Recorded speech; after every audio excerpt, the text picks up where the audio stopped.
नमस्ते, मैं शबनम रशीद शेख। मेरा क्वालिफिकेशन BSW MSW 2020 में कंप्लीट हुआ है और मैं अभी करंट में ग्रामीण फाउंडेशन में as a block coordinator Samudrapur block में 55 GM के साथ में काम कर रही हूँ। GM की खोज करने के पहले हमें विलेज क्लस्टरिंग करना पड़ता है। उसके लिए हम सबसे पहले पंचायत समिति से एरिया की लिस्ट लाते हैं। ग्राम पंचायत के अनुसार हम गांव की क्लस्टरिंग करते हैं। गांव में जाने के बाद हम सबसे पहले गांव में आशा दीदी, आंगनवाड़ी सेविका और CRP इन दीदी लोगों से मिलते हैं। उनसे मिलने के बाद हम उन्हें ग्रामीण के बारे में पूरी जानकारी देते हैं और उनसे ऐसी महिलाओं की जानकारी लेते हैं जो कि 12th पढ़ी हो और कुछ करने की इच्छा रखती हो। ऐसे 6-7 दीदी लोगों के नंबर्स लेते हैं और उनसे मिलते हैं। उनसे मिलने के बाद हम उनको ग्रामीण के बारे में इंफॉर्मेशन देते हैं। पूरी तरह से बताने के बाद जो दीदी इंटरेस्टेड होती हैं उनका हम PI फॉर्म फिलअप कराते हैं।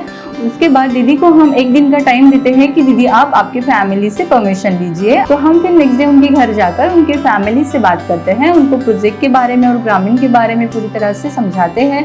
उसके बाद हम दीदी को ऑनबोर्ड करते हैं। ऑनबोर्ड करने के लिए हम दीदी के इंपॉर्टेंट डॉक्यूमेंट्स मांगते हैं, जैसे कि दीदी का पैन कार्ड, बैंक पासबुक और आधार कार्ड। 7 से 10 दिन बाद उनके घर जाते हैं और उनको उनके मोबाइल में GMC app, GLIP app install करके दीदी को हम GLIP और GMC का ट्रेनिंग देते हैं। GMC ऐप में हम दीदी को APS, add client, balance inquiry, DMT के बारे में समझाते हैं और GLIP ऐप के अंदर के जो भी वीडियोस होते हैं हम वो दीदी को दिखाते हैं। दीदी को वो फ्यूचर में बेनिफिशियरी अवेयर करने के लिए काम आते हैं। उसके बाद हम दीदी को लेकर गांव में घर घर जाते हैं। घर में जाकर हम GLIP ऐप के माध्यम से जो वीडियोस होती है वो वीडियोस लोगों को, बेनिफिशरीज को दिखाते हैं और DFS के बारे में हम उनको अवेयर करते हैं।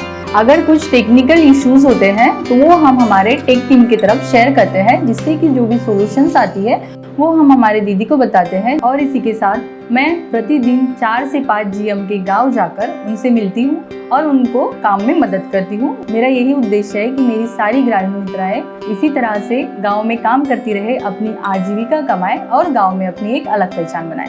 ग्रामीण फाउंडेशन में जुड़ने के बाद मेरा आत्मविश्वास बढ़ा है, लोगों में एक अलग पहचान बनी है और मैं अपने परिवार के लिए आजीविका कमा रही हूँ। मैं आशा करती हूँ कि मैं खुद के साथ साथ गांव की और भी महिलाओं को आगे ले जा सकूँ और उनके आजीविका कमाने में उनकी मदद कर सकूँ। धन्यवाद।